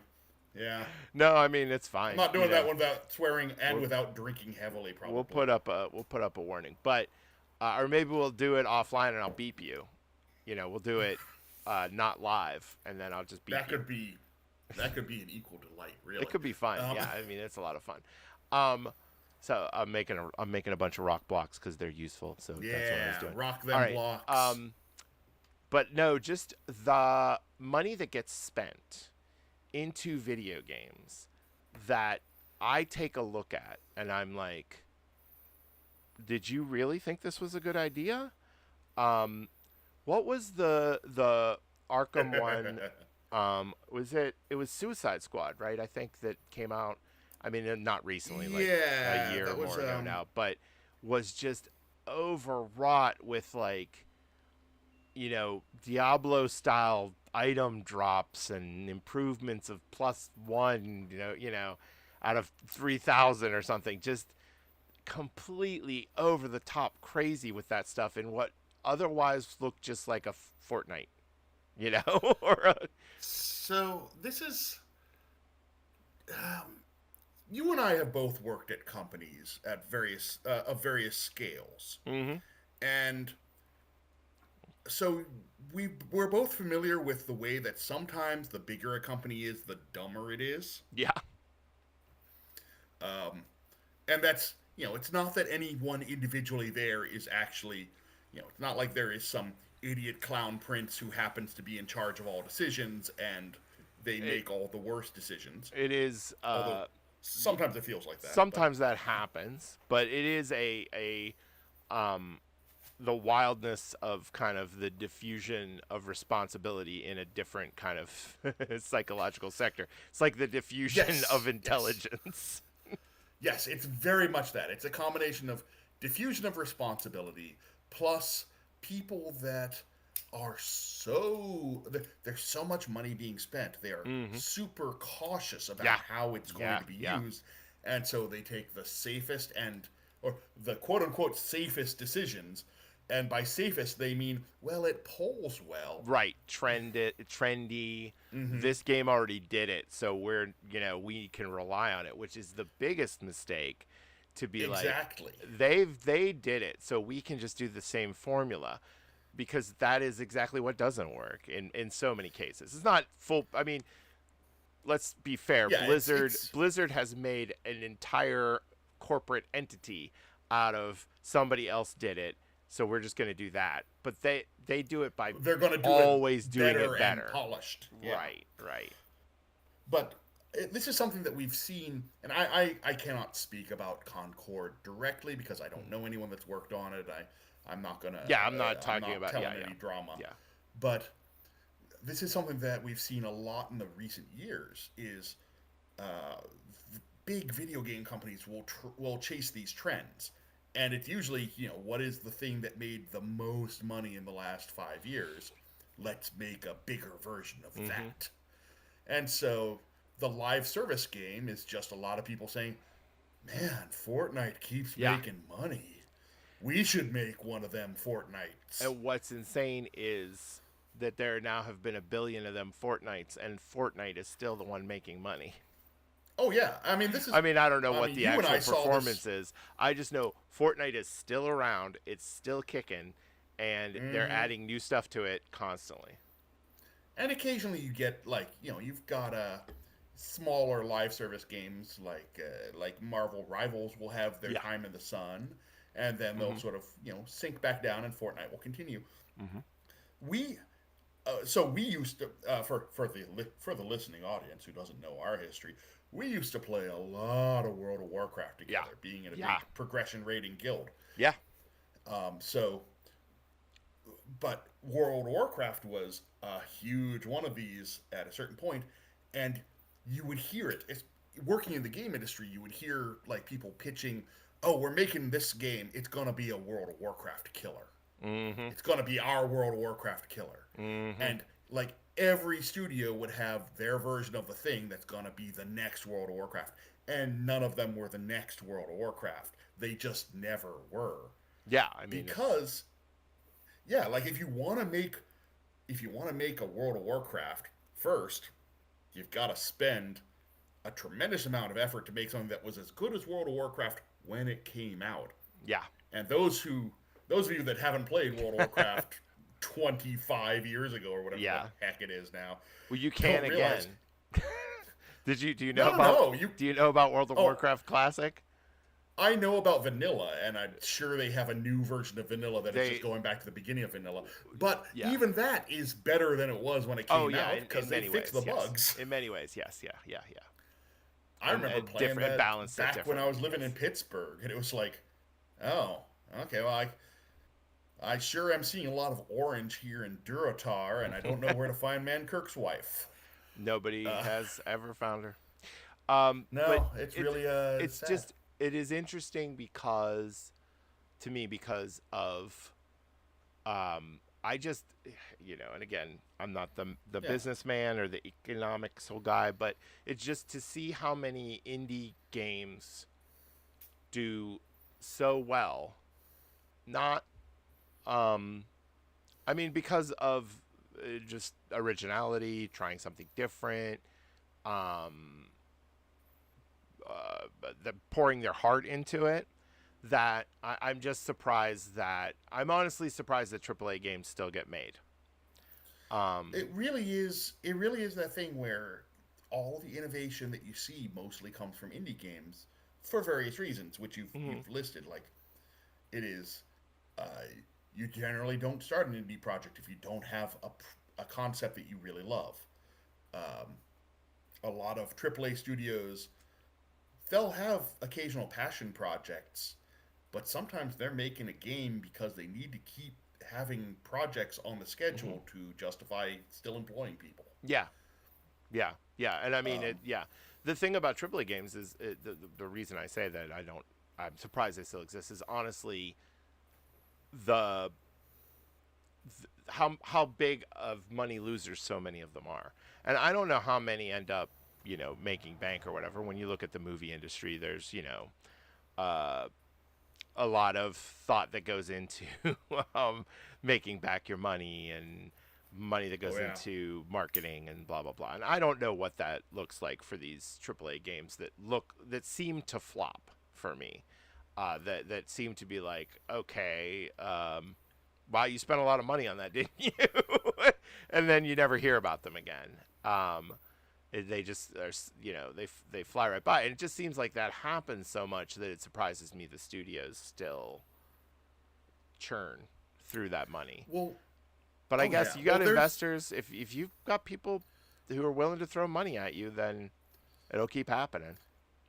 well, that's the thing is there was a point somewhere in the it wasn't in the 90s. I think it was in the aughts. Like somewhere around when I started in the industry, I noticed this sort of shift as I was coming aware of the larger trends in the industry, where the, when the video game industry started making more money than the movie industry, Mm-hmm. suddenly you started seeing a lot of people coming into the video game industry, especially on the publishing side, Mm-hmm. who had a lot of very clever ways to monetize everything and make sure that they could keep producing everything. And we're gonna buy up all these little game studios and have them build familiar brands. And there we are again on repeating Mm-hmm. familiar stories and properties because familiar Which or pre-existing brands are have a marketing benefit because there's already built-in advertising. and and I'm so surprised at how rarely um companies video game companies they what they don't do, sorry, is just regurgitate a game and add a slight twist that makes it different.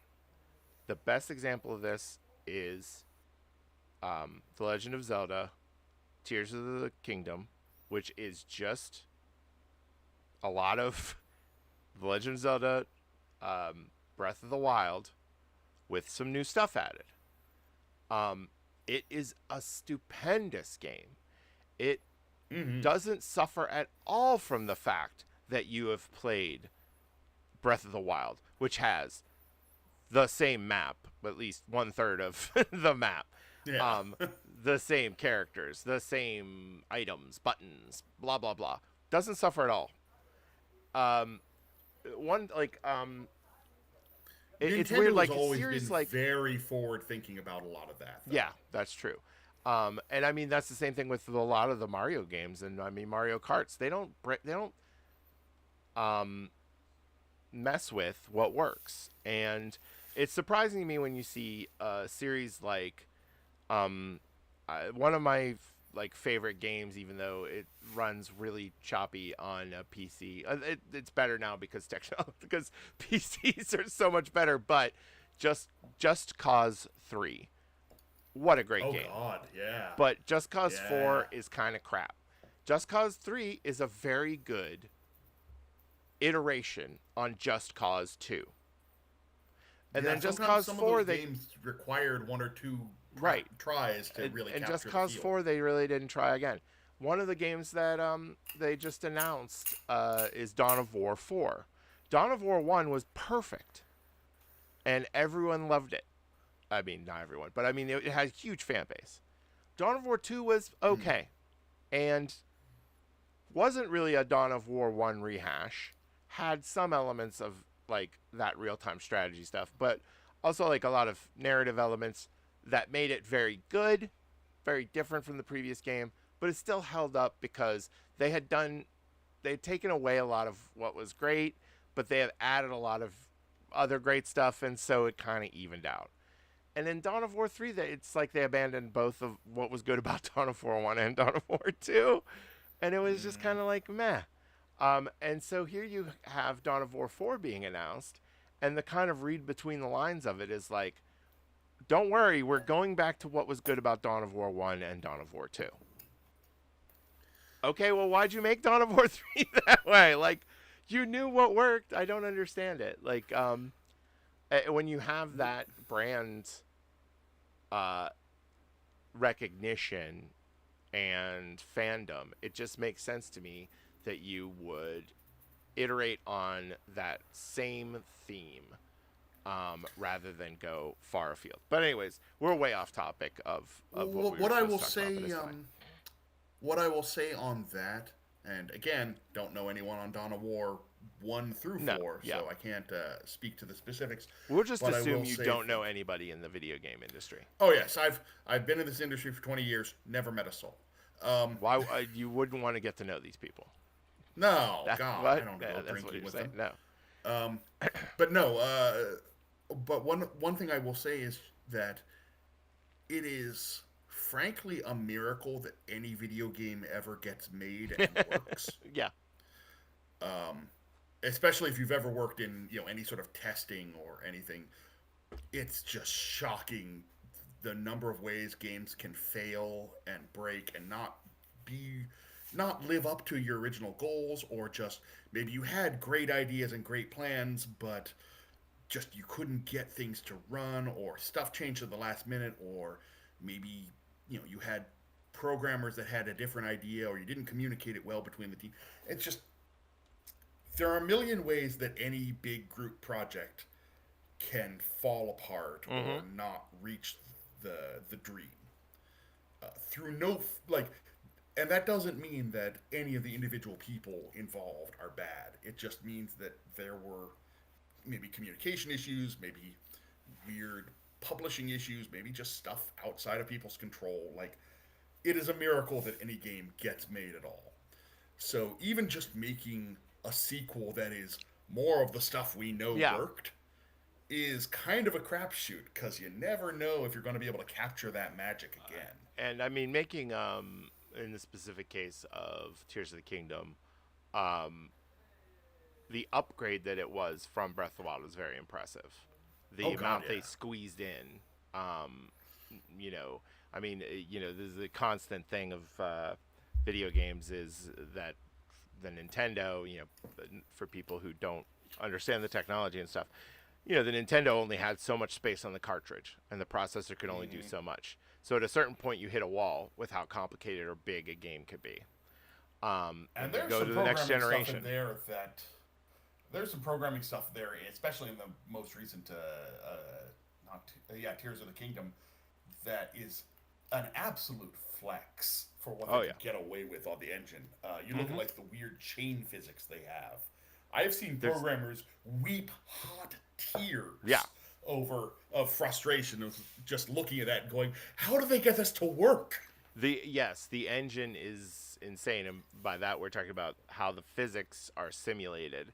And I mean, yes, a lot of the world of video games, those sorts of engines are licensed. Somebody makes them, and everybody uses them. And I can't imagine what people would pay for Oh god. for that engine, because I would have to. I mean, I'm assuming, but Oh I yeah. bet it's a pretty safe assumption that that is a proprietary engine that Nintendo does not let anybody see. Oh god, yeah. So, but the physics of it are stupendous, and not because they're so. I mean, anybody can pick up a physics textbook and write the equations into code. That's not good video game physics. Good video game Yeah, physics feel getting right. it to work smoothly. Right. Yeah. Good And video the game difference between realistic and feeling right right is a whole thing is too. huge, right? You can't jump that high in real life. Deceleration and things like that. You have to play with all those coefficients and everything else to make it feel right.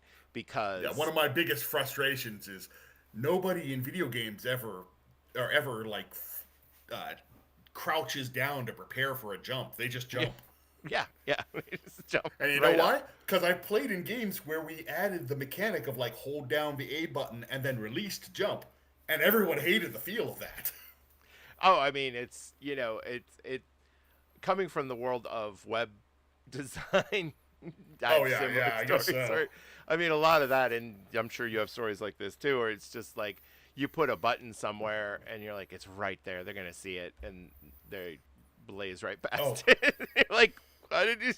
How did you not this see is that? this is exactly the problem with Yeah. writing stuff on the screen. Uh huh. Like Uh one of huh. the first things you learn in narrative design is no one reads. Yeah. Not if there's anything else they're doing in the game, they will not read a thing that's on screen. I don't even listen to voice acting at this point. You better say Yeah, it well, that's a different quicker. thing. That's not I have a true. whole I have a whole talk about cutscenes. I have. I mean, I've played Baldur's Gate 3 so much. Oh, So so I good. do skip through some because I'm like, okay, I know this. I know what Well, happens you've here. been through it. Yeah. Yeah, but that's also one. Honestly, sometimes just like what, I want to hear this one because they're so good. They got extremely the right people for the right jobs on that one. Just an It extremely takes good a one. lot to yeah, it takes a lot to make a cutscene so good you'll watch it a second time. And I mean, that's a thing where like they really, I feel like in the case of Baldur's Gate 3, Larian engaged the voice actors on a level that seems to me more intense than for probably most games, where they were taking They did body do a good job capture, there. where they were really eliciting some of the character's personality from the acting, not just scripting it and having them read it, but rather kind of letting it develop into a natural character. Because early drafts of those characters and early work, you can go on YouTube and see some stuff from early versions of the game that they've cut, Mm. and the characters feel different, and the acting felt different. I mean, in some cases, I think they switched actors, but I'm not even talking about that. I mean, They you just talk about the iterative process of storytelling.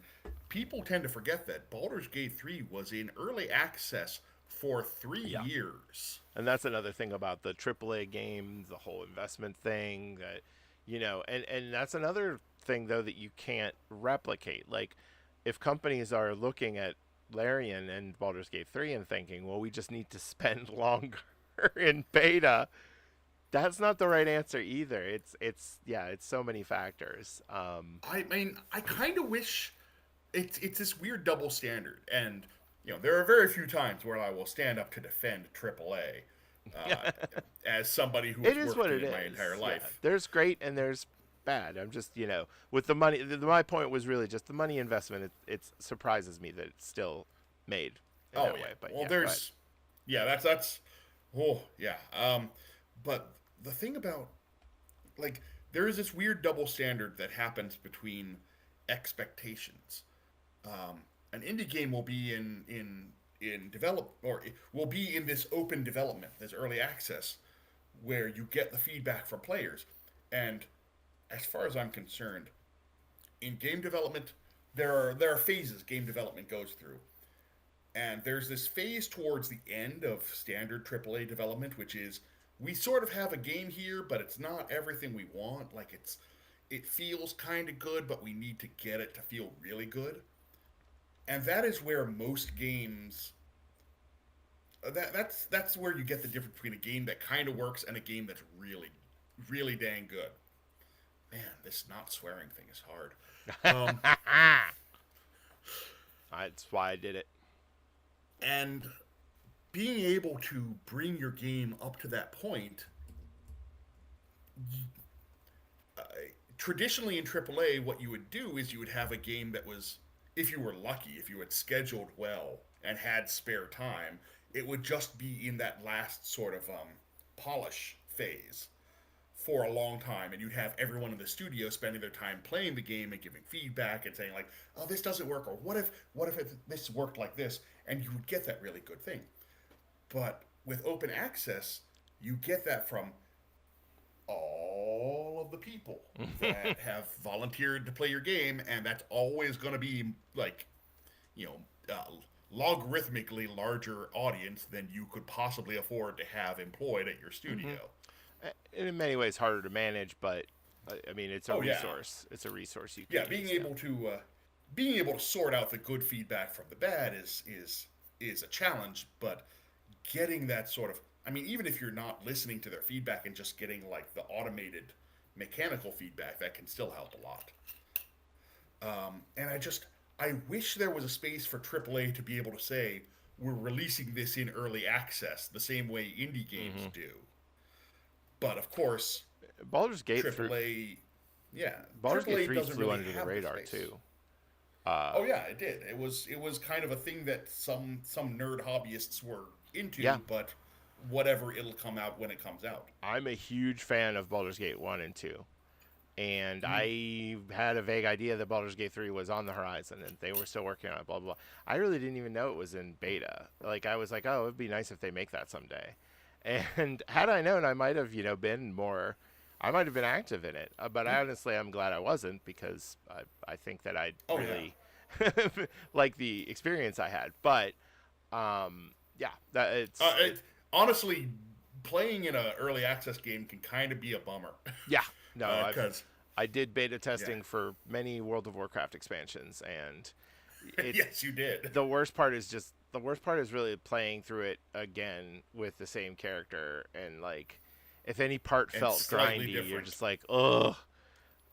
I hated Yeah, this the second time I did it in beta. So, but yeah, it was fun. exactly. It was always really cool to be like to see the stuff before it came out. So I'm not complaining.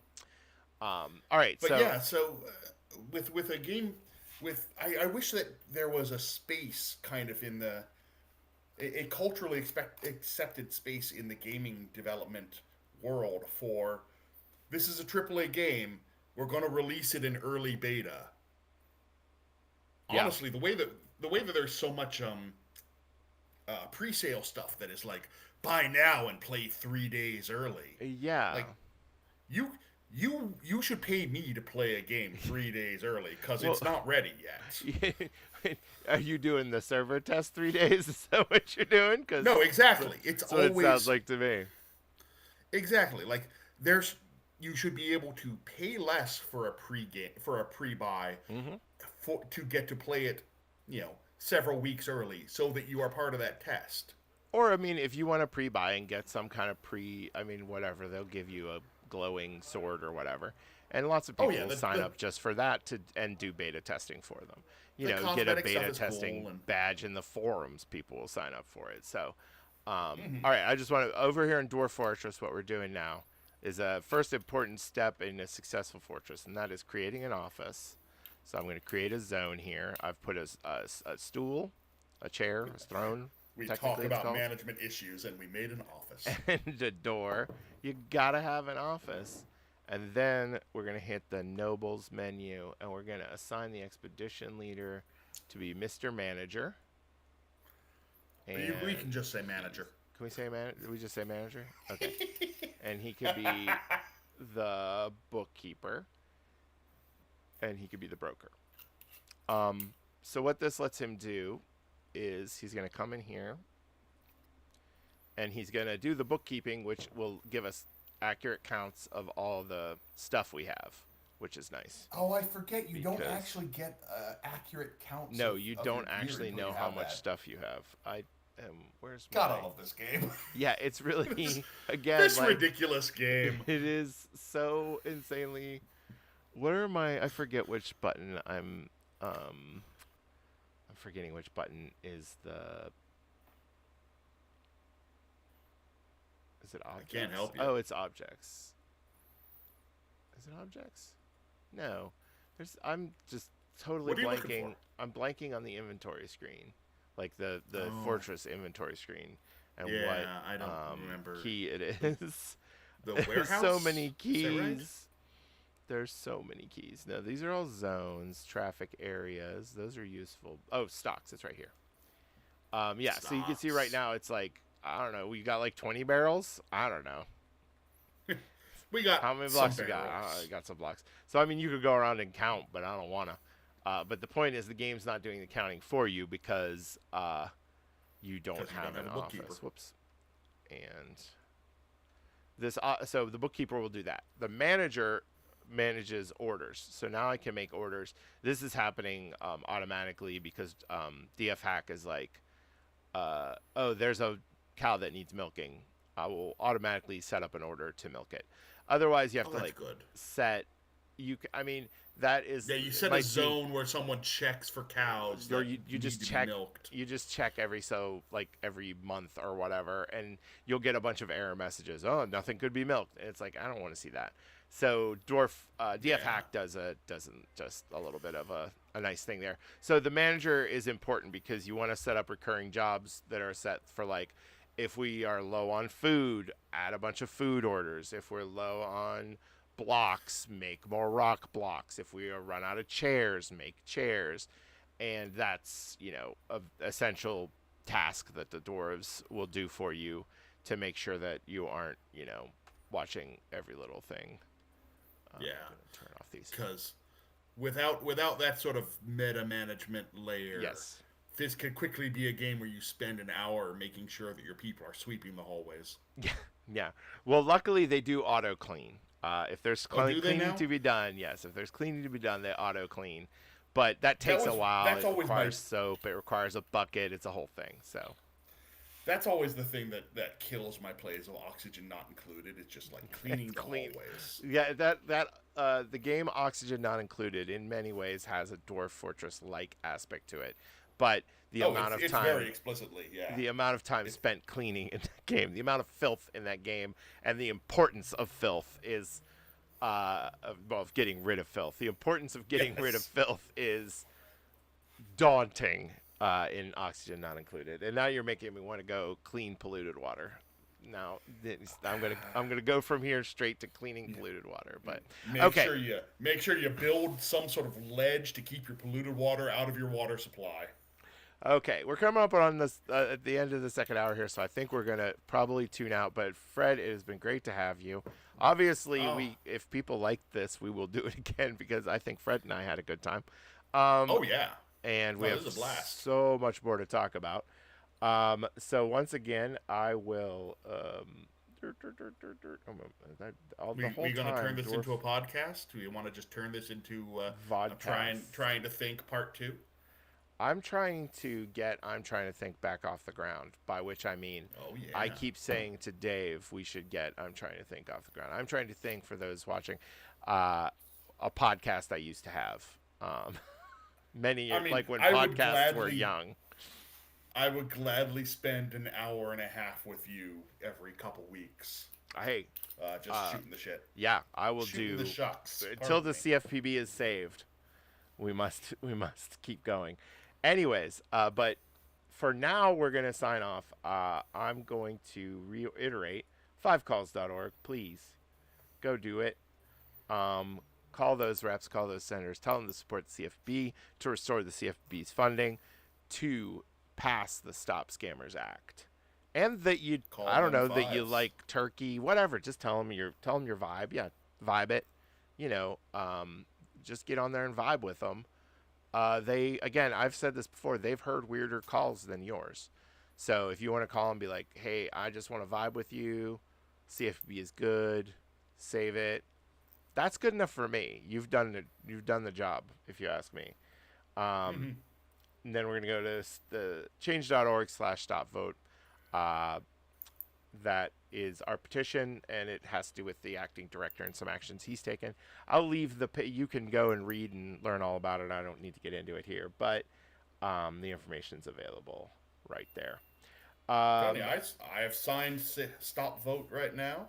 Excellent, I thank uh, you. I have I have five calls. Well, I've got the five calls page set up. It's a little awkward for people who live outside of the U.S., but Yeah, I still because have a it's for voting. you. It's just like your representative is the Swedish chef. No, and yes, my you're representative is the Swedish chef you're and the the Swedish bikini team, Hergenbergen, which she's the is awkward because CFPB Gerben. the Swedish bikini team is still the same folks from the '80s, and They're like they're in their 60s, it's 70s now, and you I mean know, they're esteemed states folks, were they? but they do Yeah. keep wearing the bikinis, and it's a little awkward. Yeah, do they are they like is it like a House of Lords situation in the parliament? Uh, no, it's all socialist out here. That's right. There's Everyone still a king. seizes the means of bikini production. There's still a king in Sweden, right? We have a king here, but he's kind of this dopey figurehead. He is mostly popular for people photoshopping him into wearing silly hats. That sounds like exactly the kind of authority figure I need in life. So, It's and kind look, of I'm great. pretending. Like I'm that's pretending we're in the same room here on the stream. You can't see it yet, I but remember I at my first job out here. I was working at a big game studio. I will not say which because I don't want to get them in trouble. Although that's I don't fine. think this would. Um, but this was during the height of Malmö, Sweden. Malmö being the third biggest city in Sweden and the town that I live in. It was being talked about as the Silicon Valley of Europe because there was Ooh. so much video game and technology growth here. And the king came down to visit some of the big companies. So one day we got an email saying the king is going to be visiting our studios. Everyone be cool about it. Everyone And be the email cool. basically said, "We know some of you are not down with monarchy, but seriously, don't make a scene, please, because just it's the king. just be cool. He can still have you beheaded technically. They never It's took that one off he's the books. he's still important. Yes, please don't yell at the king. He will cry." Oh. um, they did not say he will cry, No, although but he I mean, probably yeah. would have. Yeah, I think that My everybody experience with the king understands was that was a he joke. had a big entourage and he was in the way of me getting to my boss to talk to him and have coffee. Yeah, So, but that's an excuse for being late, I think. Sorry I'm oh late. yeah, The king was in my way. yeah. The king blocked the hallway. I had to go get extra coffee. Yeah. Okay, well, It was thanks fine. everybody for tuning in. Thank you, Fred. If you want to stick around, Fred, I'll say goodbye to you separately. But for now, we'll say Of goodbye course. to everybody on the stream. And I'm going to put the theme music back in as I do. I don't know Again, why I'm waving at the camera. You can't see me. it's a good feeling inside your heart to do it. It is. That's what you're doing. So thanks everybody. And I'm gonna sneak in the music. Do do do do do. Do, Okay, do, thanks do. everybody. Have a good whatever. Like and subscribe, and I'll see you next time on Save the CFPB. Call them 5calls.org.